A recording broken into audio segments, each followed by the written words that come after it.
Hello, everyone, and welcome to another World of Sasquatch. Today's episode is being recorded on 12/30/24. We welcome Brian Singh back to the show today, and this is going to be a very interesting, more, I don't want to say impromptu because it was planned, but there's aspects of this, and I will explain in a little bit that were more impromptu. So, Joanna, let's open the circle to true benevolence with no, let's open the circle with true benevolence and no conflicting agendas as of this moment in time.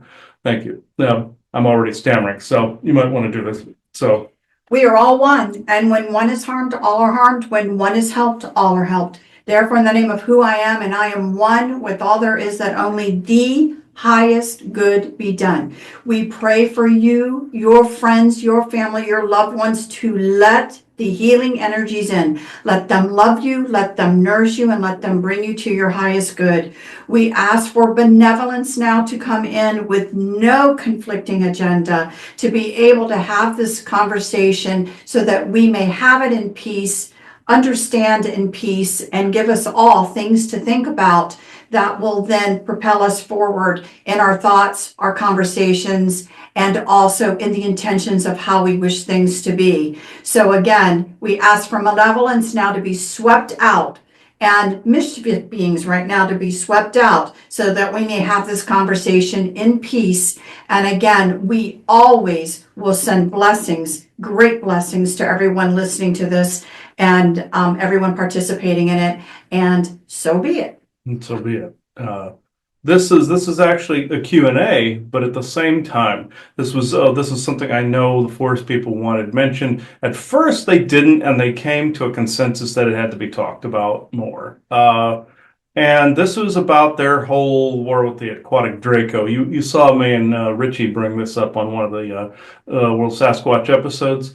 And I always kept forgetting these things existed. It was really odd over the years that I didn't even realize these things were around. And there's disclosure about them all over, from Jeepers Creepers to Species, the female looking aquatic reptilian type, like octopus type looking being, to Cell from Dragon Ball Z. That's another great example of them, where they can regenerate and do all sorts of weird crap. They can alter the weather. From what I've seen, there's an actual video out right now of a storm with, like, it looks like a Sasquatch looking being in the clouds. This is actually one of them trying their little weather manipulation. This isn't just AI doing this. This is an actual being doing this, so, or a group of them. So sometimes, most of the time, it's weather control. Sometimes it's these guys. But from where they are in the Devil's Triangle, or I should say in the Dragon's Triangle, excuse me, under Japan there, or south of Japan, inside of a time fracture or a temporal fracture, they're sending these telepathic little whips out periodically. And then essentially they're sitting in another timeline. This would be where it would be like another Earth that it just happens to belong to them. And this is essentially a parallel universe, but it's more of like a branch off the timeline, like what we were discussing with Penny Bradley in the latest lifting episode, where there can be branches off the main timeline, like you see in the series Loki. Think of another branch timeline where these guys sit, and that's essentially what's going on there. That's why the forest people see this as such a threat. So this is something I know they wanted to touch on, and I want to say, leading up to the recording of this episode today, there has been an inordinate amount of illusions, harassment, and just all around muffled telepathy, and it's been pretty ugly. So, and I also want to say, before we get into this sticker that the forest people had me create with their new logo, this particular one, they have me put these up to show territorial markers now for them. And this, as you can see, the word exclusive, 4 of them on the sides there. I didn't realize this. Bjorn needs to be congratulated Bjorn Ragnarsson needs to be congratulated for making those, because that shows them that you're allowing them into etherically or energetically into a space. And so I mean, they're holding exclusivity. Yep, that too. Yeah, with the busts too. And can you drag one of them over here? Doesn't matter which one. Well, I forgot to bring that over. Yeah, and I got this too. Yeah. So yeah, this is going to work. Okay, which of the forest people is going to speak tonight. As I know, this was Fuma's family that was speaking, so it's going to be Seymour or his brother Mirak or Mirnak or Morak, one of those two. So, or one of those three. Uh-huh. Okay. Seymour. Okay. Seymour, you could describe him. He has red hair like an orangutan, but he looks like this guy right here. Uh, and he's just red, like fiery red. Close enough. Okay. Man, I haven't had energies this telepathy this rough in ages from what led up to this. So, Seymour, I'm just gonna let you take the floor because I don't want to get stumbled anymore here. Mm. All right, and then there's one question a viewer sent in. I'll have Joanna read that at the end here. It's on the YouTube channel. And for future reference, everybody, the bulk of these episodes are going to be on Rumble. It says it right on the intro at the beginning where you see Rumble with the logo. It's most of them on Rumble. But this episode you're seeing now is going to be on both. So, all right. Seymour, benevolent Seymour only, please. No trickery, nothing.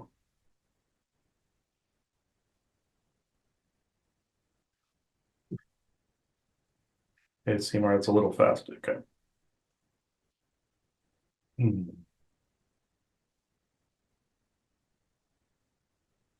I'm hearing other chatter in the background here, guys. Can you muffle it?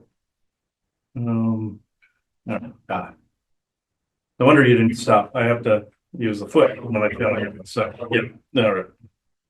That shows how on the ball I was. Okay. It's been a rough day. Okay. All right. Okay, guys, now you can come in. All right. We use our foot. Yes, I know. Uh, yes, I know. Get it, Isaac. Bigfoot. Yeah, I understand. Thank you. All right.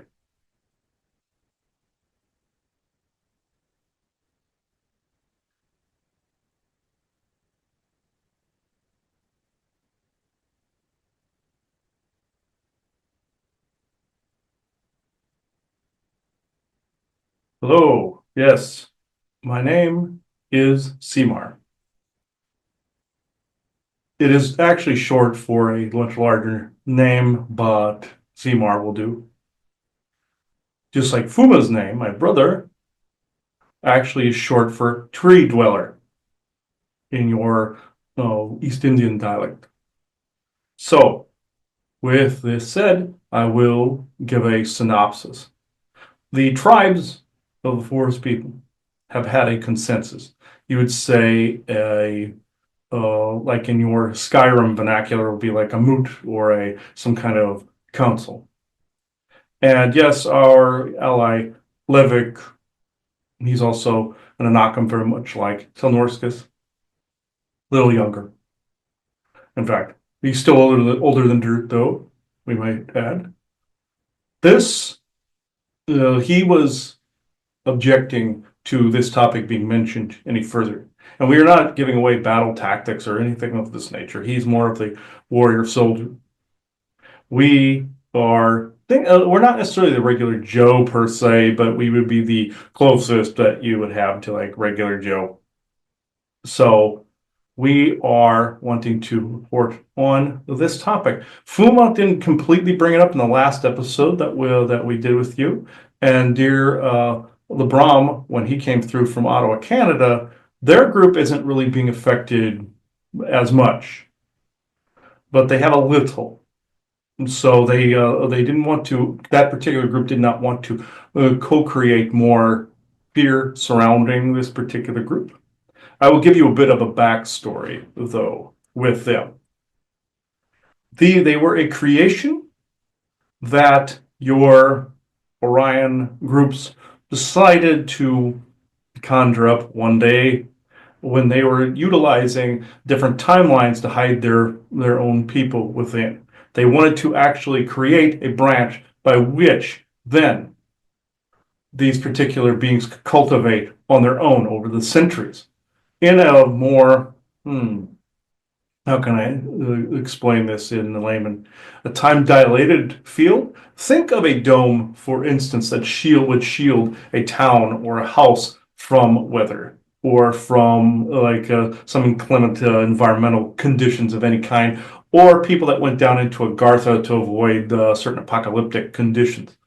Think of like if a field like that could speed time within a particular space. They showed this on your Stargate SG-1 program with the replicator types, where they aged millions of years in a single year, I believe it was, or a couple of years.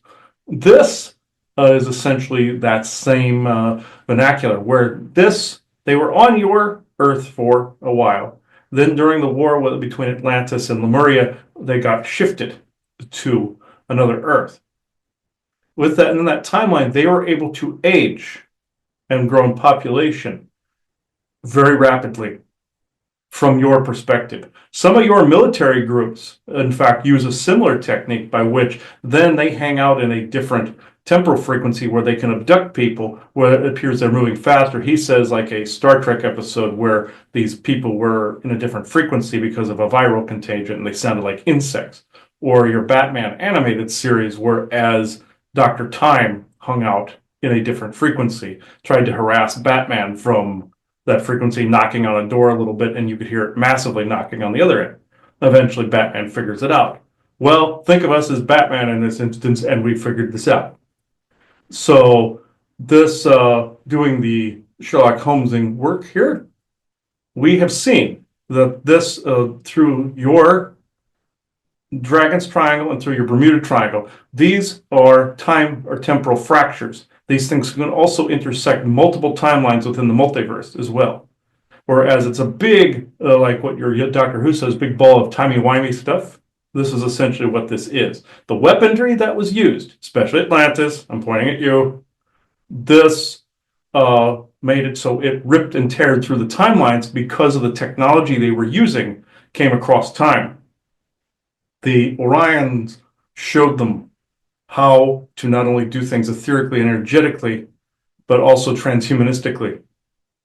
This gave way to massive weapons of destruction. Some of them were nuclear powered, and this also gave way to Enlil and Enki fighting with massive weapons of destruction, hence vitrified stone structures that you have in your British Isles, and also the Eye of Sahara being this big blight on the land where a city once stood, and water once was, Egypt too.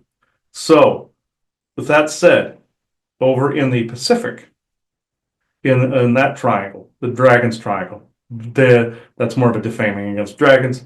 Within that hole, think of a drain that has a hair clog in it. And each hair in that hair clog is trying to go down a different part of one pipe. And within those hairs, say a hair then comes back up through the drain every now and then, and that hair then leads to bugs or rats making their way into your bathroom. This is what you are dealing with right now. The timeline by which they sit also has a Dragon's Triangle and a Bermuda Triangle. That anomaly is in multiple realities at the same time, everything everywhere all at once. These particular entities dominate that particular Earth. So, with that said, if one of your military groups tried to take them on, they would have a tough time with these. You, at one point, Odin tried to seal them with a symbol he called the Volknut, or Vikings did. This was a funerary rite. This was actually a symbol designed to cage and also send beings to the void dimension. That is a space outside the multiverse. That is more of you have universe, multiverse, omniverse, and super omniverse. Omniverse is where oversouls sit, and super omniverse is spirit. You see, that's in between those two. You have your time core that sits between multiverse and omniverse. This is why in your show Loki you see all the timeline the way it looked. That's essentially where they would be sitting, is in omniverse. The void is omniverse. So this it would, from your perception, it would just look like gray everywhere. Battleship gray look everywhere. Very dull, I might add. The beings that live there quite like it. Actually, they think our world is far too bright, colorful, and annoying. So we just say they're too boring, dull, and annoying. So, and I know they can hear me, so I can make fun of them. So, with that said, these beings exist in this other timeline where then they could go up through that drain following one of those hairs from the clogged hairball. This is essentially what they've done. The clogged hairball would wear its way out and go down the drain with a bit of Drano help, let's just say. But people keep futzing with it. This and also these beings keep futzing with it, and aliens keep futzing with it because they keep charging charging their ships on the anomalies all the time. Skinwalker Ranch has one of these. Your Stardust Ranch has one of these. Your Conjuring House has one of these, and there are several in England and the British Isles. They depicted this on your Doctor Who series, where entities were coming across a threshold in Charles Dickens' time frame. Whereas then the Doctor fueled the TARDIS on that same anomaly in your present day. This is exactly what happens at your Skinwalker Ranch. So that I gave you the backstory on them. They are actually millions of years old, but here's the kicker: they are not the original Draco.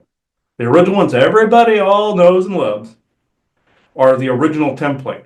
From what you have your white alphas, you have your alpha Draco, and also hyper alpha types, which are dimensional sorts, which are considered archdemons in your biblical history. They are slightly more obtrusive than your alphas, and they are slightly less obtrusive than your aquatics. Then you have your foot soldiers, the raptor kind. You have also your royalty, your kings, queens, and whatever chess piece they choose to label themselves as. Pawn, rook, bishop, I don't care. But in this, then you have the black gooers that are just weirdos. But in this subset obeys none of them. This is thinking of a divergent evolution that was created in another timeline so that it would have that divergent evolution. This makes them an anomaly to the multiverse. Yes, they were forced evolved, just like your other ones were, by the Orion group and some of your Anunnaki, your Odins and Thors and all the rest of them. We give them shit, but they. It sounds like they're the cave salamanders, if you will. Caved off in this time bubble, left to do their own thing, to be nasty, to be harvested or used whenever the need arose. And meanwhile, the anomaly is very useful to all these other beings and groups who can fuel their own things off of it. Yes, yes. Think of them as an invasive species, like in your Godzilla movie with that Hydra that comes in. They said he was an invasive species, and Godzilla was supposed to be the savior. Even though that was kind of Draco pandering a little bit in that movie, and they had one of our own people partner with him. Which, yeah, okay, but in with King Kong, of course. But in this. This is more of an invasive species. Like, say, if you got a species of salamander or a species of iguana, or like your Asian carp in your Illinois river system case that was going on, things like that, or like your snakes in the Everglades. This is what I'm talking about. They are highly intelligent, and I'm not going to pander to them all, but I'm just saying they are like an invasive species. They are an invasive species. Some of your species, a lot of your species on Earth were seeded and created, but they were created within the environments or evolved in the particular environments that you know specific animals to be. Now, some can cross and go to different areas, but there are some like your pythons in the Everglades that don't play nice. Think of your aquatic Draco very much like your serpent invasion, you're with your swamp people kind of thing. This is essentially how the aquatic Draco act like how your pythons are acting in the Everglades. And to the timelines, they don't cross into other ones too often, but again, those that keep futzing with the broken door, eventually a piece of the door is going to fall off. And this is what caused some of this, caused them to pretty much wake up. They were essentially in their stasis. Others have said they were in a stasis. Yes and no. They were in a timeline that was more or less forgotten. And they woke up knowing that there was a door that was concreted over. in some areas in their reality. Odin had concreted it over. And he noticed also off the coast of Australia, back when he was living in Nebraska, there were these other little reptilians that history said went extinct millions of years ago. That was a variant or variety of this particular type of Draco. He has encountered them before and did not realize this. Seymour, may I ask, are these the vril type 1, 2, and 3 species that Donald Marshall speaks of, or is this different? This is different. Those others were the lower class Draco that I spoke about before. Your alphas and alpha draconic type, and also your hyper Draco types. That's their clue. The hyper Draco, or what you've labeled hyper Draco, is similar to the aquatic one. Think the aquatic one, also the lurker from your Skyrim game series, which is like in your Apocrypha dimension. Think of that with your Homeas Mora if you know that particular lore. But the ones that he was talking about were the other ones, like your alphas and your foot soldiers, and also the vril ones, the Aldebaran ones. That is, think of them as an offshoot of Pleiadian. Those are blonde-haired, blue eyes. These are the couple of the turds that helped make some of the ones we're speaking about. You had the grays, which were the original round grays that broke into your reality. Then you had some of the elongated skull ones, like your Otkanaut, and then you had these class 3 types that are blonde-haired, blue-eyed, and they look photoshopped. These are the ones that I'm talking about. There's also most of that activity now is New Schwabenlander and Martian German. You have the Aldebaran ones from the Pleiades, then or Taurus rather, and then you have most of your binary network and V2K activity and illusionary activity is Martian German and Antarctica. But if I may, Seymour, are you linking all these? Are these groups working together in many ways? Is what you're saying, or they're all coming out of these same regions, like utilizing the Bermuda Triangle, the Devil's Triangle, and Antarctica and things like that. Like, if I may, how are they linked together with the aquatic Draco here? How they're linked together with it is some of them did not want the aquatic Draco, including your New Schwabenlanders and Martian Germans, because these can't be easily controlled. But do not count your Nazis out without at least trying to control them. So it's like they're happy to weaponize them, but they also realize, wow, these are really dangerous to have around. We don't think that's such a good idea to have run around their Fourth Reich. Yes, it reminds me of the old stories of Jinn, where you had, Jinn that, supposedly people would try to control, and they'd have to put themselves into like a jail to, while they let the Jinn run loose, right? So to me, this sounds like, I hate to say it, a hyper version of a Jinn situation, where they're even worse. They actually they actually were threaded with some Jinn DNA. This is why they have certain regenerative abilities. Think in your Dragon Ball Z, where Cell had Piccolo's regenerative capability and Frieza's DNA, and some of the heroes' DNA. They can also mimic different DNA signatures, very much like in that series where the character of Gohan thought it was his father when in fact it was Cell. They can do this. Some Syrian Dark Elves can pull this trick quite easily. These guys also have some of their DNAs. Think of them as basically what the character of Dr. Gero did in Dragon Ball Z, and you've pretty much got how these guys were created. They might as well have been written for them. Frieza is a very similar look too in that series, and his father with that, and they even have that whole miter hat look, and that's essentially some Atlantis look as well. Some of your Odin sons were attempting at one point to try to tweak this design to make it more usable and docile, and they were not able to break the code with this particular one. So with your New Schwabenlanders, what they figured that they would just let things roam and just utilize it to try to cull people, and they would utilize it to try to go after the forest people, us. So they figured, okay, we'll just try to nail them later on with something else. We're on Mars. Who cares? So this is where I'm at with this, and I know you've already been asking questions, so I'll just go into questions. Well, I think, one of the conversations obviously is what's been going on around here today before this. we started recording this at 6 p.m. So all day long, there has been high drama here, let's just say. And, you know, to the point that the first question is just simply, was the high drama today related to these aquatic Draco? Yes, indeed.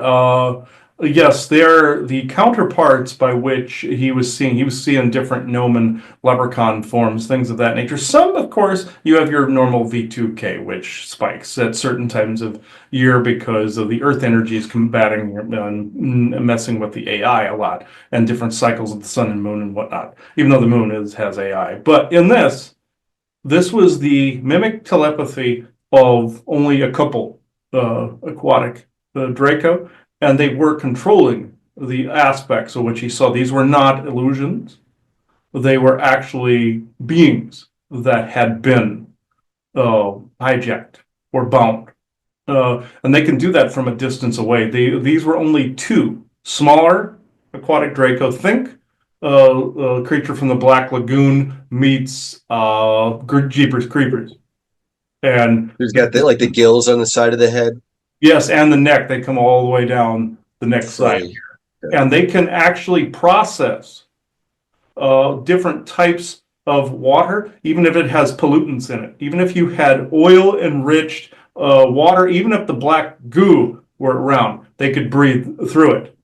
They can't be assimilated by the black goo. They are of different, quantum variety. And these gills go up into behind their ear, and they can actually breathe air, and they can breathe water. And they can also, if you kept one in space, it's just like your Alien Romulus movie, which is also based on them. The adaptive capabilities where the original alien from your Alien movie, the xenomorph, which is, I said, based on them, they can survive in space for up to over a decade and a half with in a vacuum. So this is essentially what that was based off of, were the xenomorphs. So this is essentially what we're up against, but I don't wish to scare anybody, even though there's millions of them. They are not necessarily in the same space with you unless you count the multiverse. So they're not actually walking side by side. These two particular ones were slightly different, and they were actually, I hate to say this to himself and everybody, these were weaker ones. That's my point, because you know, I'm glad you said that, because I'm like, well, this ought to be interesting, because I hate to say this, you know, Brian, you may not have ever heard us. We talk about, you know, it's interesting because, you know, in any, let's call it game, I'm using air quotes here, that, you know, when you're not going to bring out your A team if you don't need your A team. These were more fledgling, not necessarily fledgling. Think of them as adolescents. Right. So they were tasked to harass you instead of they of their own volition took it upon themselves. There's some kind of leadership chain of command here that said, okay, these two have got this show coming up. They're going to be discussing us, our civilization, the fact that we exist. We want to stay in the shadows. So why don't you two fledglings run some interference as much as you can? Yes. Do tag team. Exactly it. This is exactly it. Now, there are other offshoots of these in your dimension currently. In your state of North Carolina, for instance, there is a particular lake where there are some underground fledgling reptilian types that are actually aquatic in nature, but they can't walk on land for very long. They tend to waddle. They're not the same. They're a variation on the theme. You can blame Odin and the Odin sons for the genetic tampering. This is another one. If they walked on land, they just waddle towards you. They're nowhere near. Are they more like merman type Draco versus land capable? Yes, these Draco? are all aquatic-esque types. These are not. They'll eat people. Don't no question. They're scary, but these are not like these other types. Also, in your city of New York, underneath the city, it was built on a fragment of Atlantis that some reptilians had taken over in a time where Odin was in his more experimental phase. And I say this kiddingly, but I also say this seriously because there is actually one of these beings that you would swear he looked like a Viking, but he has reptilian traits and he has fins. But then you have also Poseidon, who also is more of a merman, more of a Myrmidon look. You have the Myrmidon, of which then some of that DNA got spliced into that other variety. These guys have appeared in some of your New York City legends from time to time. They even base some of your Ninja Turtles lore off of beings living in the sewers.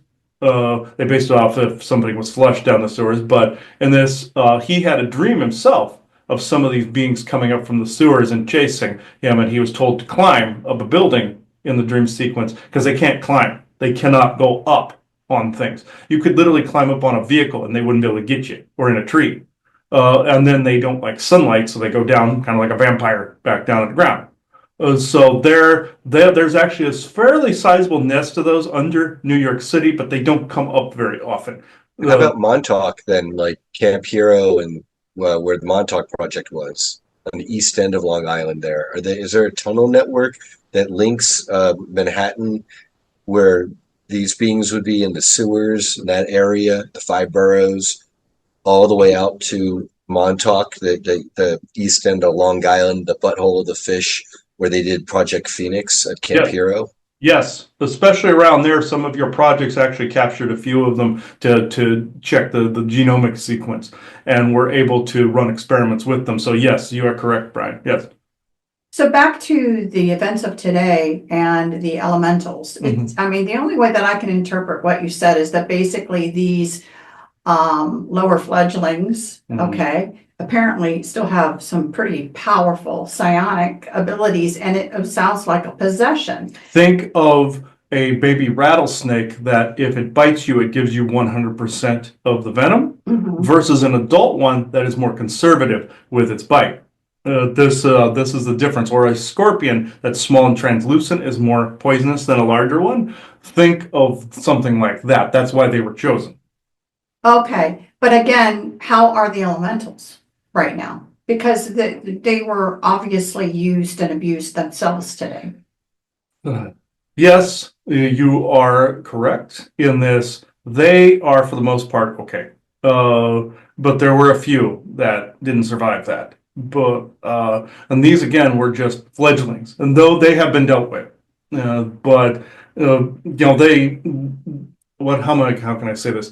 If they send a physical one or two like that through, they have to take a moment to adapt, like in your Man of Steel movie, when, say, a Kryptonian came into your environment, or in your show The Expanse, when a Martian came into the Earth environment. They got all messed up for a minute because of the sunlight, because of the Earth energies, and different quantum and temporal frequencies and magnetic fields. It's the same thing. It took them a second to recombobulate, let's just say, and find their compass.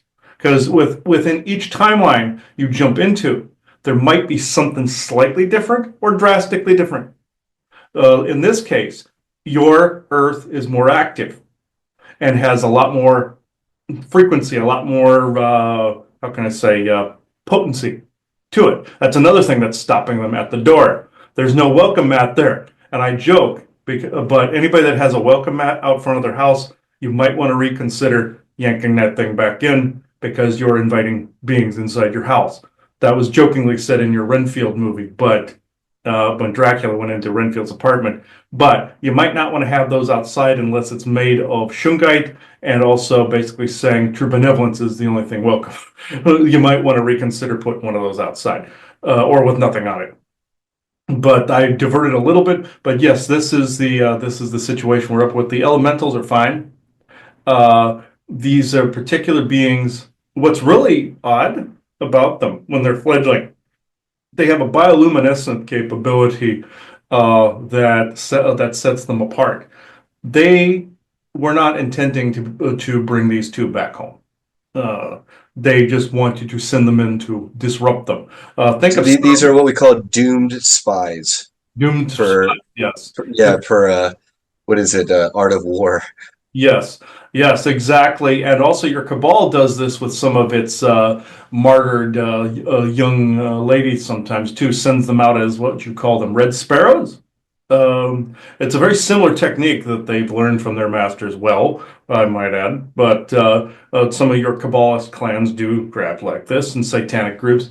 But The ones they worship, though, are the typical horn type that live underground and don't hold a candle to this other type. He calls them the berserker kind, or the classic demon. Big like fangs, they're reptilian, but they look like walking scabs, actually. And that equates well as an analogy. I know some of them can hear me somewhere else, so I make fun.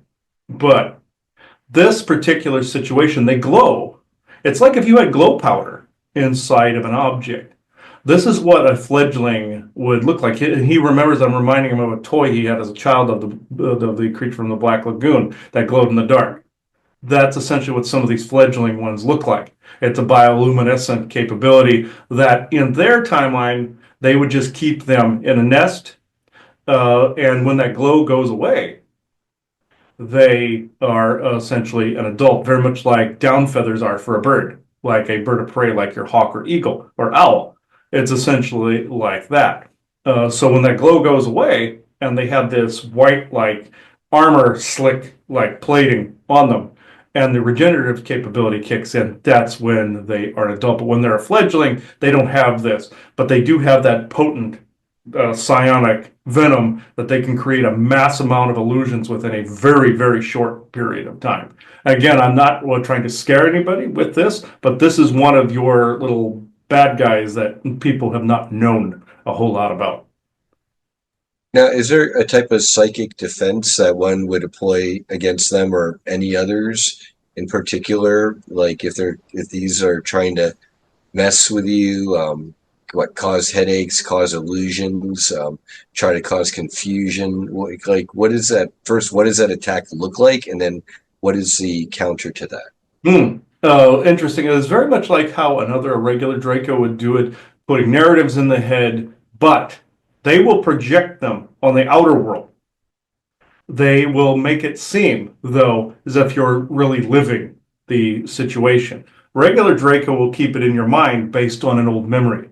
And as he said, he rewrote a memory based on where they tried to make him think you died, and he rewrote it by basically bringing back to life, putting his name as the executive producer director at the end of that, like a film, and then fading to black.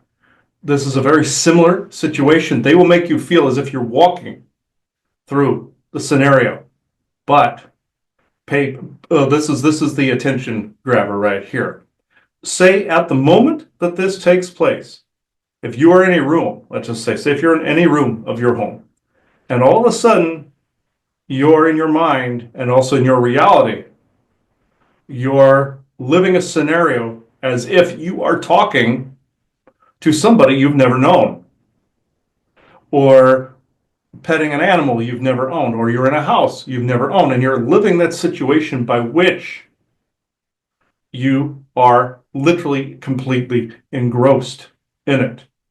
This is when you've been hijacked by one of them, because they are picking off multiversal scenarios as a file cabinet and engrossing you in a reality, because everything's everywhere all at once, at the same moment, right now, in the moment. So they are using the moment to slide you into another moment, very much like the regular Draco will take you to a past moment and make you live in the past. They're using the moment against you. These guys are. And then it's like a past moment where you slip into a daydream, but then they Freddy Krueger it. Mm-hmm. Yes, you are correct. Regular Draco or Freddy Krueger or some of your insectoid clans will do this as well. We call them the dreaming bugs for that reason. Some dogmen have done this too, but they will take you to a past moment. These guys will keep you in the moment in a false, even in a real multiversal situations, everything everywhere is happening all at once in infinite diversity and infinite combinations. So within that spectrum, they are taking you and walking you into a scenario that you are not supposed to be experiencing. You are supposed to be experiencing your reality the way it is, but also perceiving and knowing and being and basically understanding that you are a multi-dimensional being. They're using your multi-dimensional facet against you, very much like a regular Draco would use your imagination against you. The Aquatic Draco use your multi-dimensional facets against you. You have to be aware as a multi-dimensional being that you are a multi-dimensional, multifaceted being, and that you have sovereignty in this moment in time. And I will repeat, you must understand that you have sovereignty in this moment in time. You are grounded to this moment in time. You are aware of these other realities, but you don't need to be walking them and living them within your reality. They literally break the rule of Schrodinger's cat, to where you could literally be looking at something and it's still both dead and alive. They're literally violating, basically raping Schrodinger's cat. But this is essentially what they are doing. So the interesting thing about what was happening today is that, and maybe since you just brought up that analogy, that one of the keys, if you can keep your emotions down, I think that one of the things they do is they explode your emotions, first of all.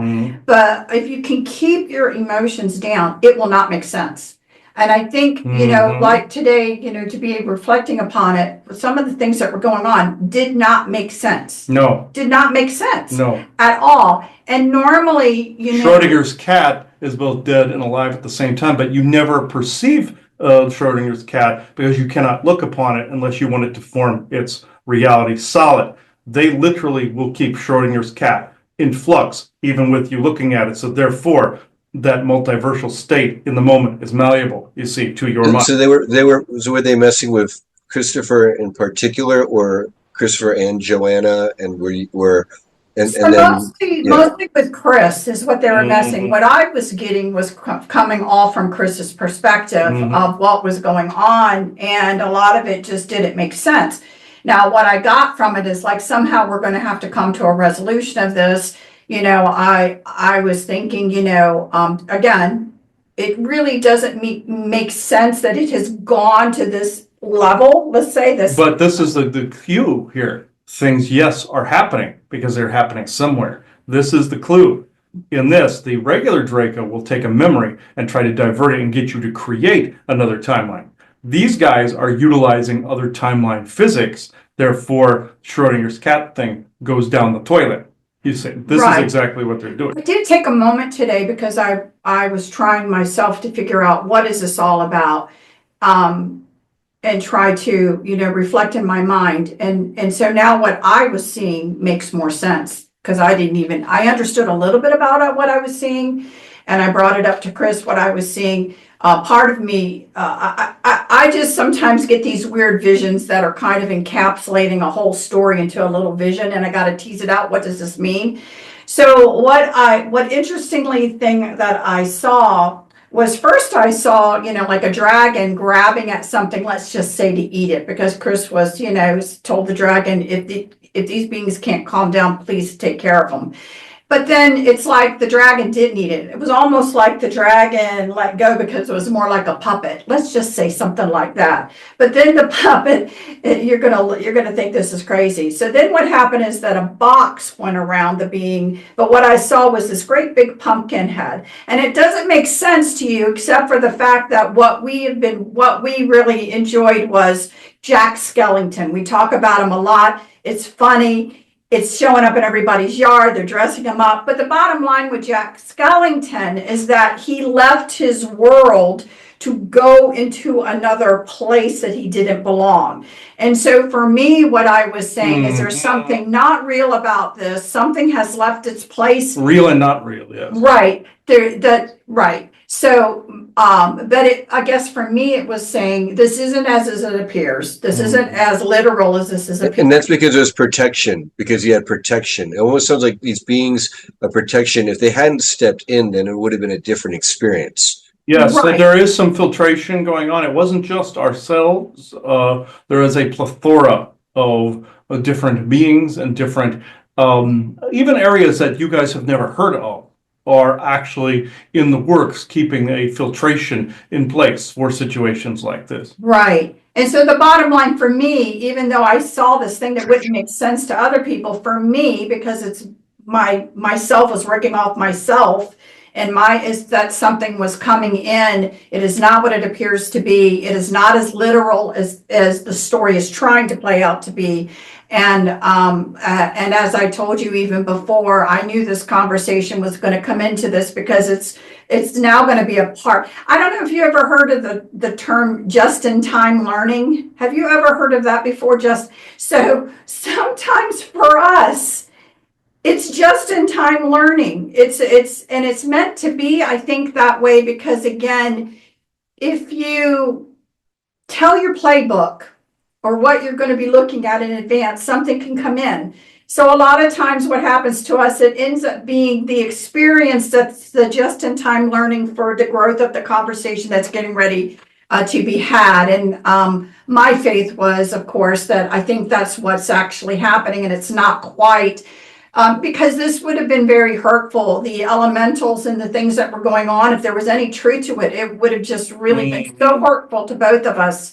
But it wasn't. So they were trying to put you through distorted understandings and memories and visions to then, and that effect would make you hurt and depressed and scattered to the point where you'd say, forget it. Let's not do this show today with Brian and reveal the secrets of the Aquatic Draco. Break relationships up, yes. Break relationships up with me. So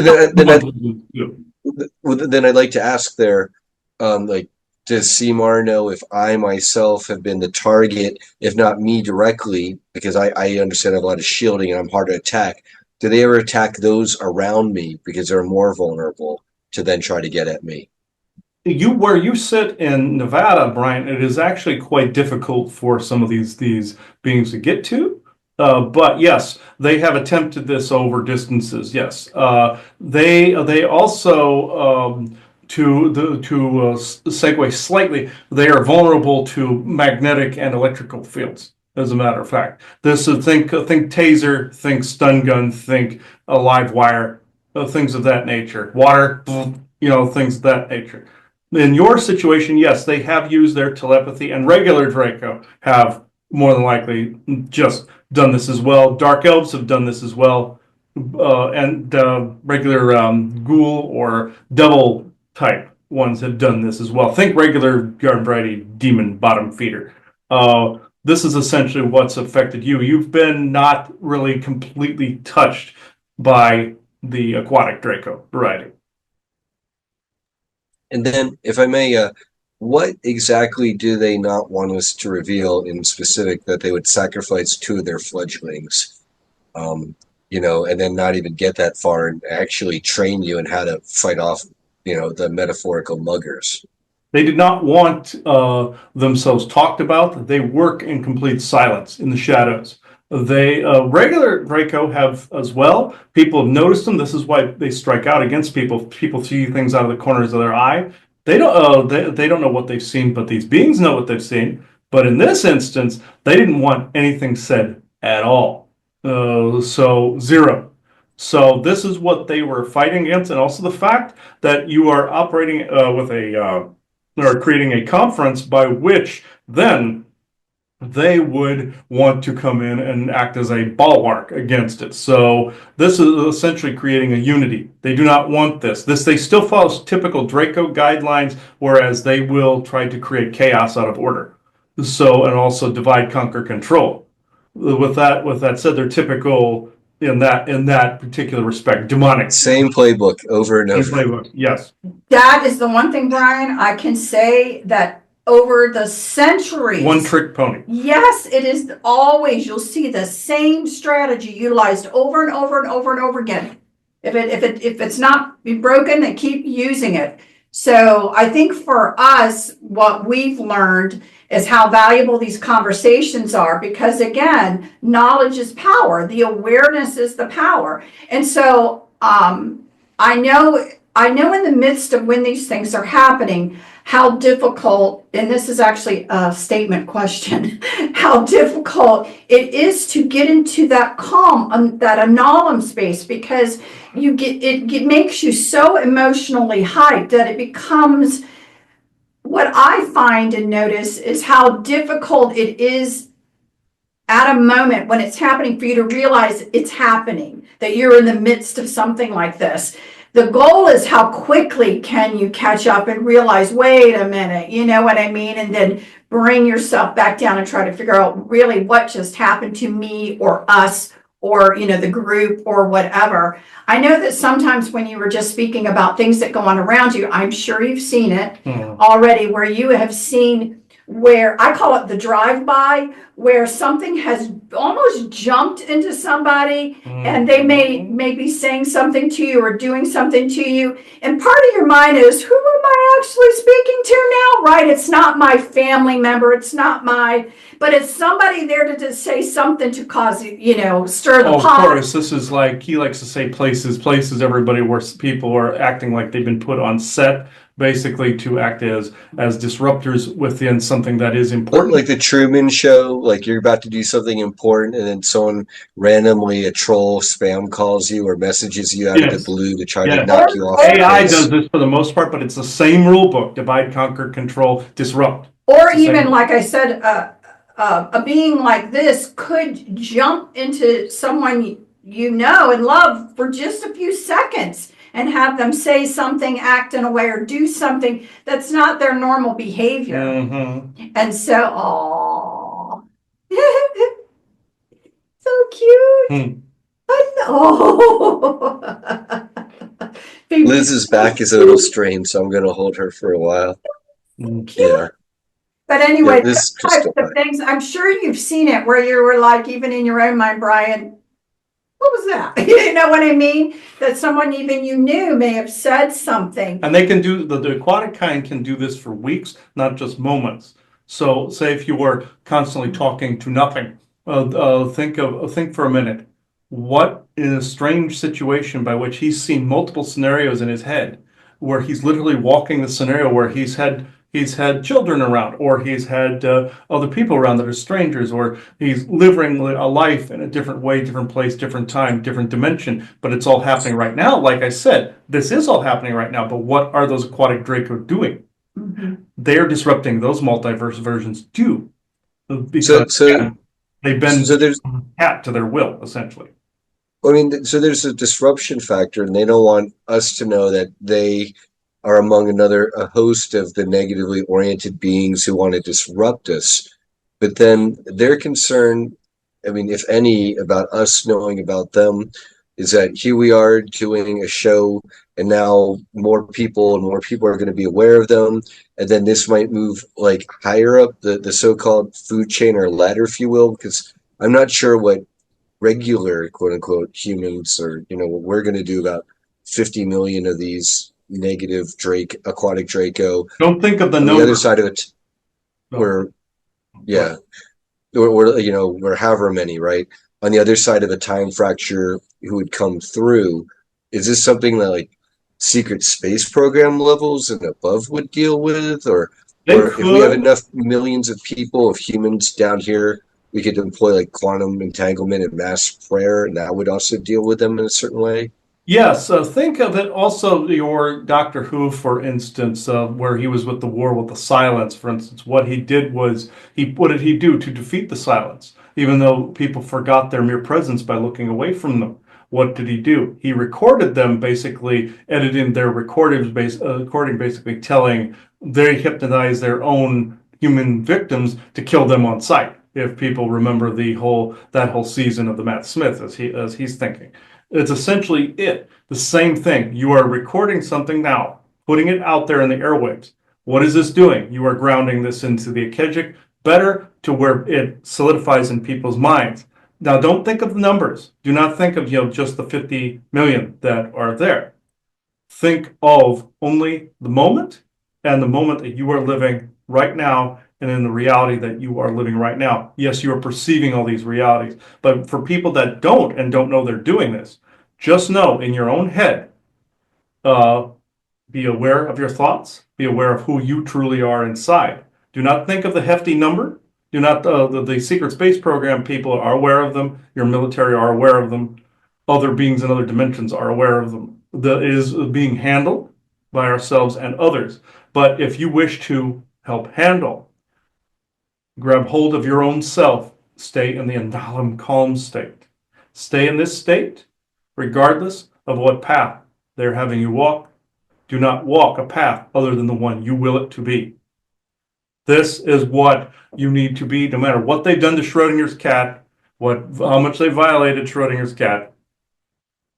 Stay in the moment, always, but also within that moment, be you. Know who you are. This is a prime weapon against them. And also, this spreading the knowledge about them also puts them on that list. You've heard of all types of Draco, you've heard types of mantids, other reptilians, you've heard Draco reptilians, you've heard of different alien species. This now adds them to that list, and it was a list they never wanted to be part of, ever. This is why they were wiping his mind of their existence, and his friend Richie of their existence, to where you just weren't thinking about them. This is exactly what they don't want, are images of them put in film or on your computer. But even though they have been represented in movies, it is slightly different representing them in movies and seeing them as fiction. Now they are a reality, but they're not a reality by which then needs to intersect your own reality. They're just part of a list of bad guys. This was the purpose of this conversation. I got to ask, in terms of them being in the movies, if they don't want to be seen, and I don't know how it serves the Dark's purposes to disclose them. I mean, if they want to be in the shadows, how does a movie like Jeepers Creepers or that series of movies get made that are so accurate to them? This is because those movies have had influence from beings such as ourselves and other beings and other people that work in these programs as well, that are disclosing it through these movies, like in your video games and whatnot. Like the Lurker in his Skyrim lore is in that as well. That is an Aquatic Draco as well, but only they added the black goo pool with it, but you get the idea. This is actually also your, I'm going to explain it, your butterfly effect. Once something is known, it becomes known to reality on some level somewhere. Nothing is hidden. So the moment they decided to rear their ugly faces, they became part and transfixed, no pun intended because they look like trans Draco, they became transfixed into your physics and into that butterfly effect. Also, there are people out there that actually are on your side disclosing things in the media, even though they cannot come out and just say it, because well, you would say certain rules, but with there's certain rules from us as well where we can get away with channeling and telepathy is a loophole. If we were to come out and just say boo on your screen, our frequency, at least mine, is also as of such where you guys would not appreciate the migraine from it. But with this though, this gets fixed into people's minds. It gets decoded and encoded into people's minds as a real thing.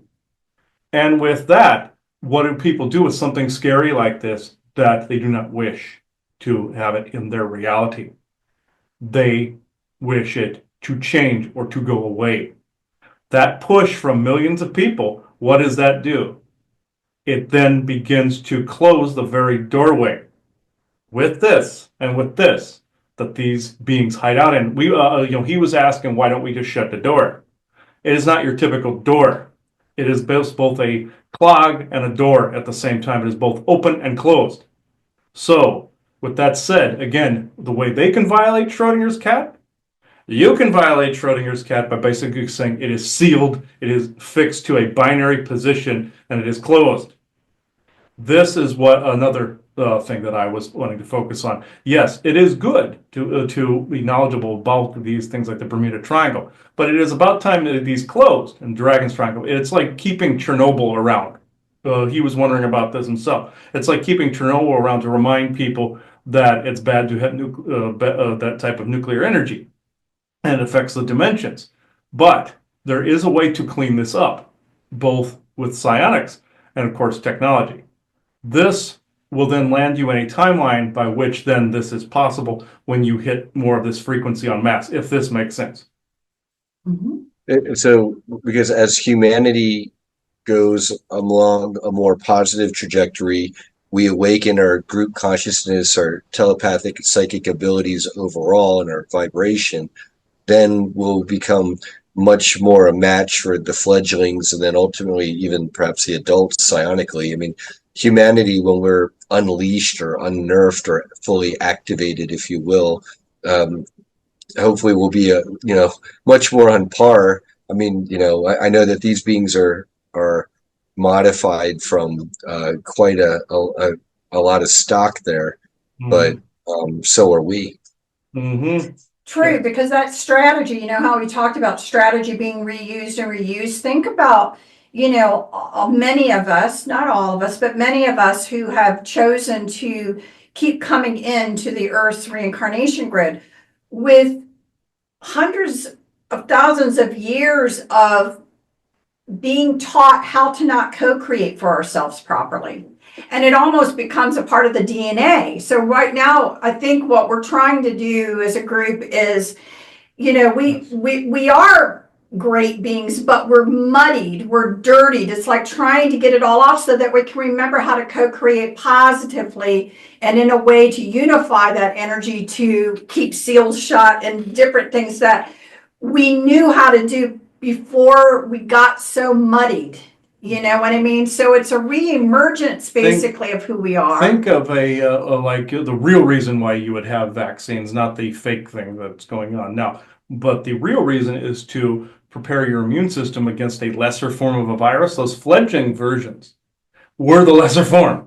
So the larval state, or I shouldn't say larvae, they do have an egg sac that looks more like a turd actually, but it's more like an amniotic sac egg that has no shell around it. Then you have this weird worm-looking form that has no arms or legs, and then grows into that fledgling that I was talking about before.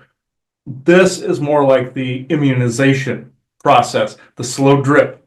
This is, people always ask, why is this allowed? This is why. Would you be able to go up against an adult version one of those now? Would you be able to? Once you've seen and encountered, and also people know the existence of these things, think of that as an immunization as well. Yes. And think of 8 billion humans focusing on 50 million of them. This is the goal. No, that wouldn't be a contest. There wouldn't be a contest. 8 billion of us focused on anything would be amazing. It's like in your Doctor Who, where the character of the Master basically assimilated all of humanity. So there were 8 billion of him, and he was able to conjure his home planet again through a temporal cord. This is essentially the type of power I'm talking about people actually possess. So who's doing most of the you know, you're talking about going to these energy centers, you know, and things happening there, and they've awakened these guys. They shook them awake or whatever that really happened with them. They were nice and asleep in their own place. But who's disrupting these energy centers the most right now that are causing some of these problems? That is actually more of the contest of the ages. You see, there are several factions involved in this. Your most annoying one is actually a human one, and that's your New Schwabenlander Martian Germans. It's one of those things where if they can't understand it, they'll destroy it. If they can't assimilate it, and they think that it could possibly be a bulwark against people to distract and disrupt and cause problems, they will open the floodgates. You can blame some of them for this. It's essentially like your movie Relic, where that person was transformed into that creature that they read the legend behind it, where some tribe went behind a wall and then they just let this creature out to destroy their enemies. This is essentially how the Martian Germans think. Like, okay, we're just going to sit here. We're going to wait a minute. We'll see what happens. We can flip to a different timeline if we wanted to with our switch. That kind of thing, which they don't have it. So it's like they're sitting in the control room at Jurassic Park, and they're saying, "Okay, let's let all the Tyrannosaurus Rexes run free for a while and eat up all the tourists, and then we'll lock them all up once they chase all the pesky tourists off the island." Yes, this is exactly it. They want Jurassic Park for themselves, and they want them to go after the other factions that have certain equal powers to them. Like you have different military units of different gradients and different capabilities, and different banners and different all of it. Even some So it's kind of like let's like if they're the German Schwabenlanders, maybe they're like, yeah, we'll release more of them in Russia, in China. You know, we'll lay off Europe a bit, and you know, we'll get America a bit, and we'll go heavy on Africa and South America. Yes, that's exactly it. What they also don't want to do too much either. It's just like, say, the gods of old, the stories of the gods of old, and you had Hercules being sent on these quests to destroy beasts like Cerberus, or you had, he calls it the Hercules Initiative. Or Samson, where God sent him on the quest to get rid of the Philistines, and also the 12 labors. The only good one he had was the garter one, essentially. It's like that, or a piece of equipment that was lost to the gods, and they don't want to risk their own flesh and blood to go get it, or their frequency to go get it, or get trapped on Midgard, so they send some muscle-bound asshole in to go get it. So this is essentially the same what the new Schwabenlanders are doing. They know how to open doorways and portals, so those go doop, and open one little thing where some one of these creatures comes out near a place, happens to be a slight crack near where they want to unleash hell, and that's how they do it. Now, if one of those got loose on Mars, they would have a problem. And they know this, but they know how to retrap them. So they just sit back and wait. Essentially, the control panel in Jurassic Park. This makes them probably one of your biggest opponents of all time. Is your own Nazi party. This is essentially, then you have all these other factions. You have your Satanic Cabal and your Luciferians, the Adrenochromers. That's a separate group. People merge these together.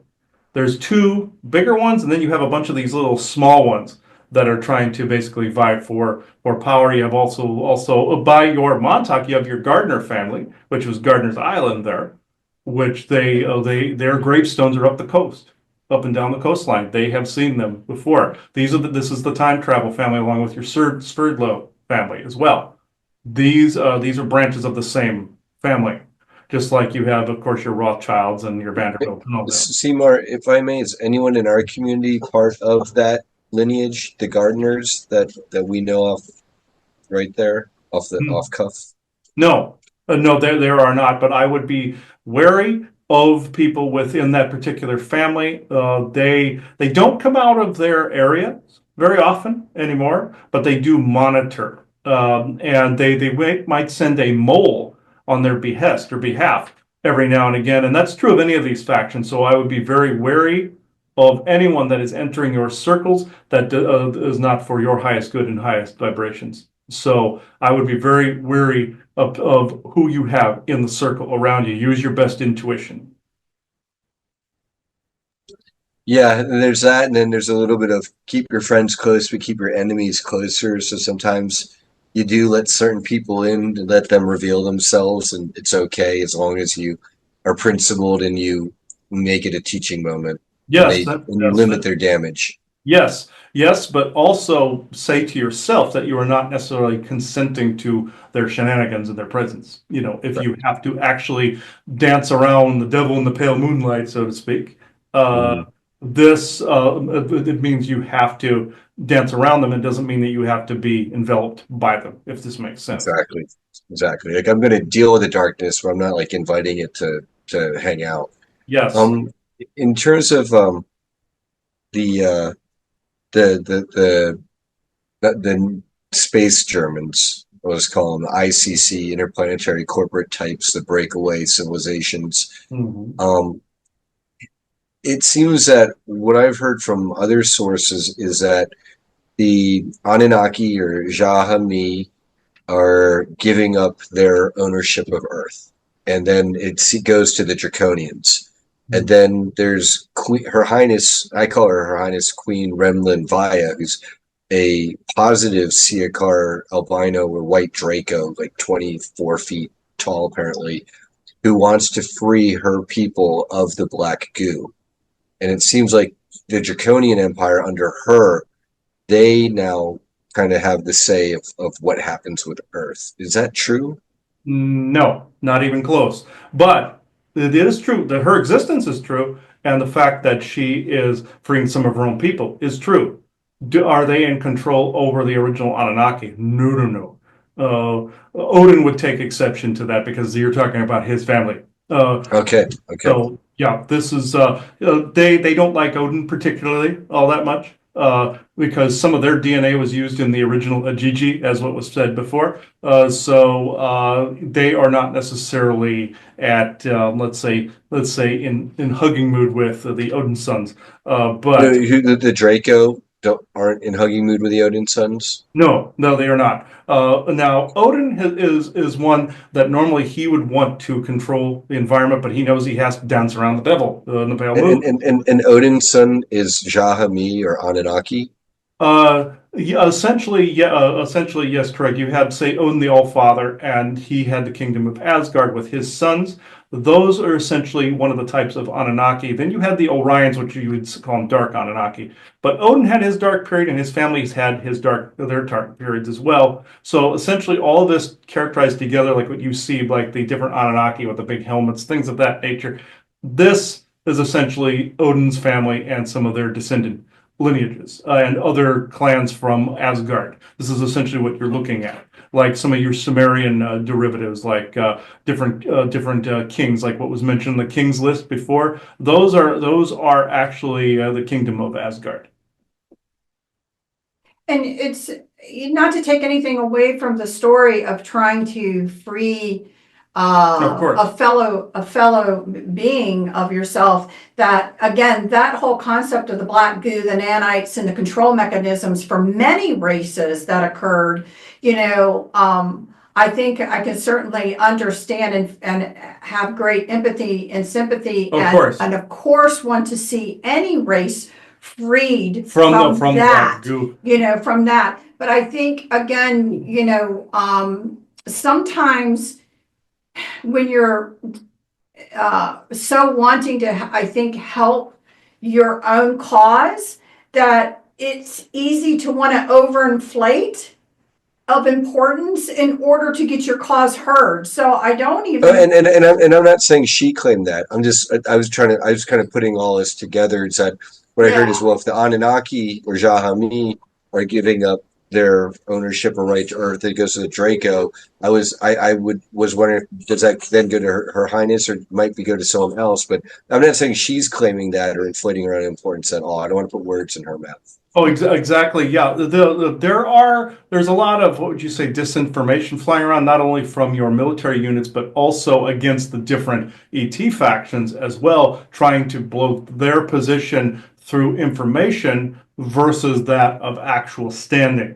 So they will do this to try to show themselves as bigger than they are. And in this case, literally, because she's not quite that tall. I just want to point this out. Draco will show themselves bigger than they actually are, except with the aquatic variety. They can do partially the grow and shrink type of thing, like certain types of fish can, like blowfish and such can, and there are blowfish entities as well. But they're like a Jinn-esque type. But that's why I said they have Jinn in their system. But with her, she wants to have a standing, a better seat or a greater seat at the table that the Draconian Empire, I say empire, cough, cough, because they're shattered. Because the last time they tried doing, And she herself acknowledges that it's, she's like a faction of what was once the former Siakar Draconian Empire that's been gone for eons now. So she's not representing herself as like the head of a giant empire. It's like more of like a faction of the former empire. So yes. And then when we talk about strategy, when things are going on and progressions are trying to occur, sometimes there is no ego at the top of wanting to be known as the top.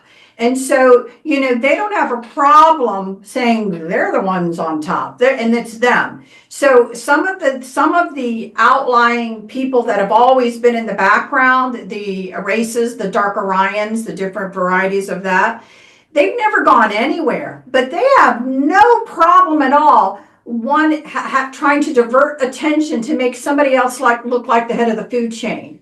Mm-hmm. And then that begs the question of then what is the food chain right now? Mm-hmm. Is like who is the rightful protectors or guardians or owners or rulers of Earth? Like how does that work right now? So this response may intrigue you. It's not like in your Jupiter Ascending where they had like one owner. Your Cabal wants one owner. Who is actually say in ownership of the actual globe right now? Odin likes to say that he is. Okay. that his people actually founded the colonies here, and also other groups seeded the earth with his assistance. Yes, but as it stands, humanity actually claims ownership, but who actually does? It's actually several groups that have divided different hemispheres into their own. The Odin sons have a couple of different areas, such as your Scandinavian country, some of your original area of Hyperborea, where that was, and also Iceland, Greenland. This would be some of your Elven groups, and also some of your remaining Odin sons. Then you have also the Middle East, and the claimed part of that. Enki claims part of Africa and also part of your eastern United States. In this area, in fact, that's why his image is here with the Poseidon statue in Virginia Beach. Anywhere you see a statue of a particular being, they hold the territory. So it's no one being that actually holds the earth. Wherever you see it, also say an owl or a cow statue or anything like that. This shows where one of the older Anunnaki lords held a territory, or they currently hold a territory. The lines on a map fluctuate and move constantly. Enlil claims part of the Western United States. Their sister, let's say, Witch, claims part of Mexico, and things of that nature. And then you have also all the Kabbalist factions and military factions between. But there is no one owner. There is no real one owner of the Earth currently. But then I have to ask, what is all this about Marduk, and he was in charge of like the Omega system and all that. Now he's in Galactic Federation court. Like, how does that play into it? There is a truth to this. Marduk would actually be a Poseidon son or Enki son. And he's part of that same family. So yes, he actually does coming back and forth between Earth and GF territory on a regular basis. So that is actually true. The real name of Marduk is actually, well, Marduk is his name, but then he went by the name Ra after a while. In Egypt, that's where you get that word. And also you have Isis, which was also the witch I aforementioned. And then the El are the sons of Odin, which then you have the Israel, which is Israel, which is the original kingdom of Enlil or Yahweh. So Egypt then also passed over to, no pun intended, passed over to Enki, which Anu is Odin, and gave Africa to Enki, and gave the Lord High Commandership to Enlil. This is in your Sumerian history. This tells that particular story. Marduk is actually still coming and going from Earth. So the stories you've heard about him are pretty much true. So is he currently in Galactic Federation court? And then if he is, then does that default Earth to these other beings who are carved it up, basically? Can you repeat that, please? Yeah, sorry about my baby. She's trying to talk. Well, if Marduk is now in Galactic Federation court, does the so-called ownership of Earth now default to all these other beings who have it carved up? You know, like Enlil's got Africa and someone else is North America. You are actually correct. Yes. There. Now, does the Galactic Federation actually judge people on who does what on Earth? Only if they violate particular galactic treaties, and Marduk has violated an entire plethora of them. So that story of him being in a court is true, but not for the reasons they're saying. This is where some of the yield and BS comes into place, where he is actually being held accountable for actual damages he did against the Galactic Federation, and not necessarily that of any Earth being, but also or like if he utilizes secret space program humans to go raid across the galaxy, and that affects the Galactic Federation, and they come and try him, it wasn't because he was hurting the Earthlings. It was, well, he was utilizing Earthlings to hurt them. Yes, that's exactly it. You are correct. Yes. And this is one of the bigger grievances we have with the Galactic Federation. That's like they don't always consider Earth as grown up enough to be able to have that seat at the table. That's an ego thing in play right there. So they're bound. They seem to be bound by their own tests, rules, and out of date operating system. Let's just put it, their fascist operating system in that way. That's my opinion. But others have their own opinion. Valiant Thor, Injured Cold play the game a little bit to not only enhance Earth and prove that Earth can be a member world, but also prove to the Galactic Senate that we're all sitting at the same table. We are, as the Forest people, are also trying to get a seat at that particular table, but also have Earth be recognized as its own independent sovereignty as well.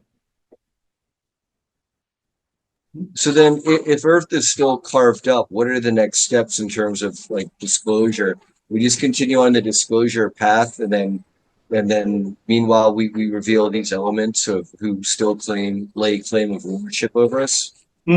Yes, the fact that we're even speaking now about this adds again this to that list of things going on. Once it's been made aware of by the general public, even if somebody doesn't believe it, they still have seen it. They still have digested it a little bit, even if they don't believe what they're looking at, even if they think it's conspiracy theory or whatever word you want to use, or a set of words. Even if they're completely skeptical, going, oh, this is a psyops, et cetera, et cetera, et cetera. They are still recognizing it as part of the canon in which that it is written. This is the object of the exercise. Whether somebody is skeptical or whether somebody's a believer is irrelevant, as long as the information is been put into the canon ascendancy, let's just call it. Then people are still focusing on it, though, as if it is still part of that. And he sensed this as well, whereas still then the butterfly effect takes control and that information pops up within dreams, channelings, and whatnot all over the planet and begins to open that process up a little more. This is a loophole, but then by which then Earth is recognized as a world that can be, at the seat at the table. You see how that works? Sorry, my baby's doing nuts because my wife is trying to get a warmed up bottle of milk here. No, that's good. Mm. But again, and so part of it is, again, this whole agenda, as we said, of a planned disclosure versus of information versus what we like to talk about is from the big side down of a part of the whole disclosure information, so people can have the ability to kind of tease it all out and to understand what's going on. But again, the goal would be, I think, we've said it before, is to have a loose association with the Galactic Federation, which would then give humanity a chance to properly, let's say, decide with its people what it really wants to occur. And instead of this kind of false dialogue that they'll try to get us to join in a certain way, and it's like uninformed consent versus informed consent, which you really know all the dynamics going on. You really understand the Galactic Federation, who they are, what they're about, and their expectations. And then to decide, do we really want to join that fully, or do we want to go off and do something else that's more representative of humanity? Yes. Yeah, exactly. Because when I first began this, I thought, or I automatically assumed, oh, of course, humanity, we want to join the Galactic Federation. Now it's more like, no, first humanity has to find its own footing and then be in the position to decide on our own terms, either way. Yes, indeed.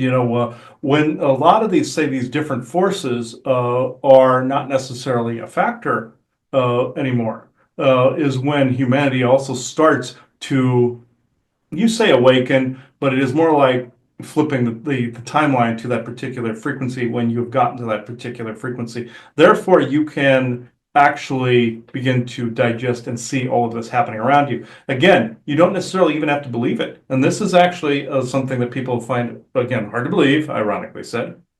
You don't necessarily have to believe it to have it actually enter the whole canon list of things.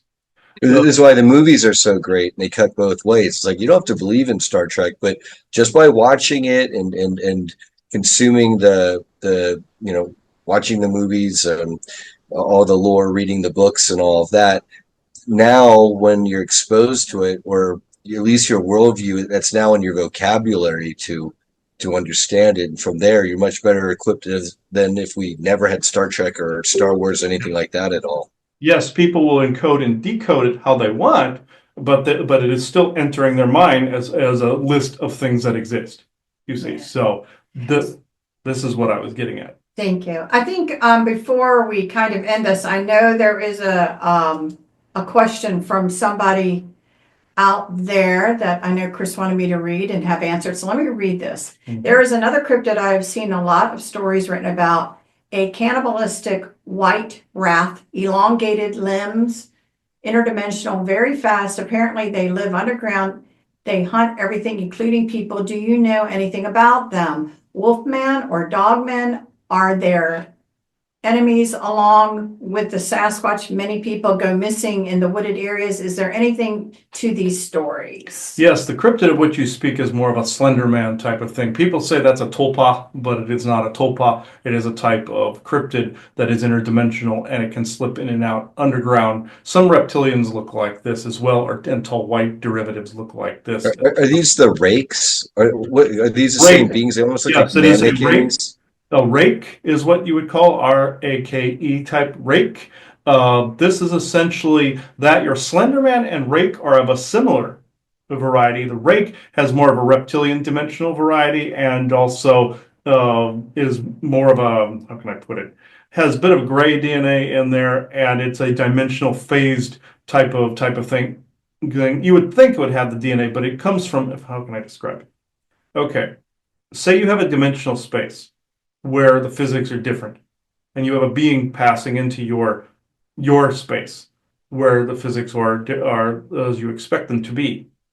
Your Slenderman and your Rake fall under this category, by which then it's like he says, like in your Farscape series, where your Crichton character has an ancient that follows him around, an alien from another dimension. He crosses into this one, he looks like a Muppet, but then he shapeshifts into a form like his father, like your Contact movie.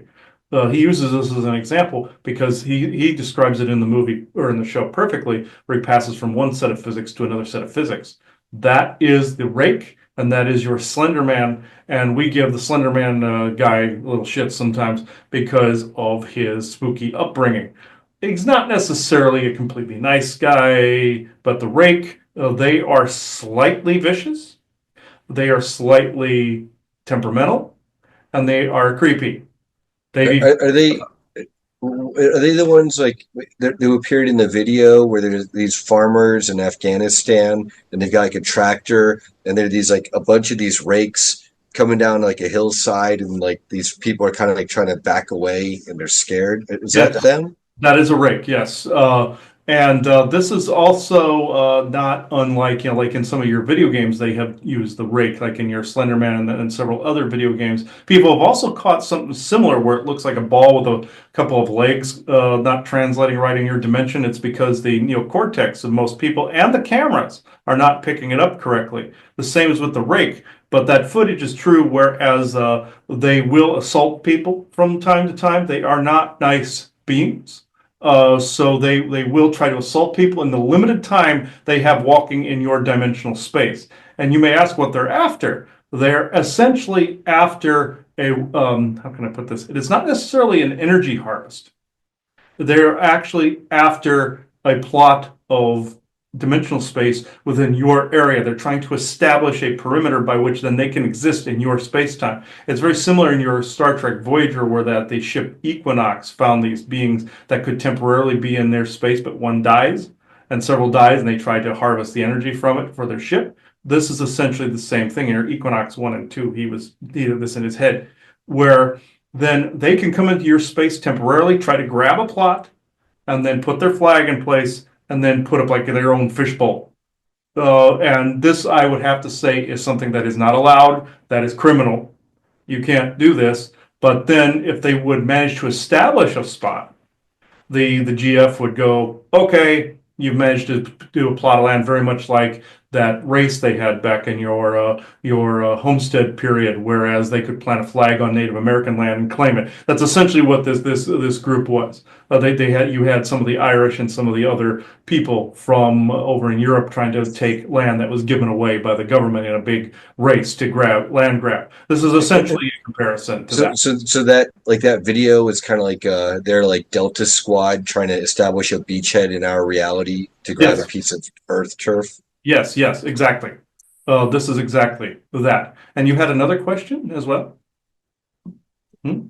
Oh, I'm sorry. I was just taking down that question. You had a second question? I don't have a second question. No, on the No.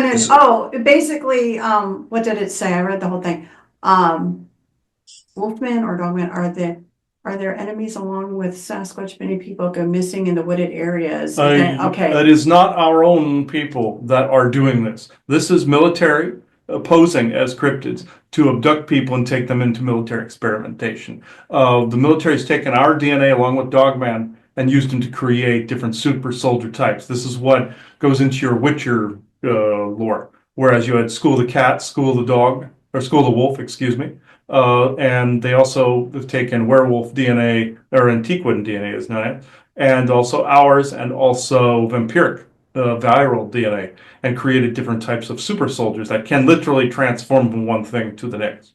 Like assassins for vampire, and dogman or dog soldiers for werewolf. Sometimes some of the dogmen you've been citing are those ones that have either escaped or that they've created as well. And not that all of them are that way. A few of them are.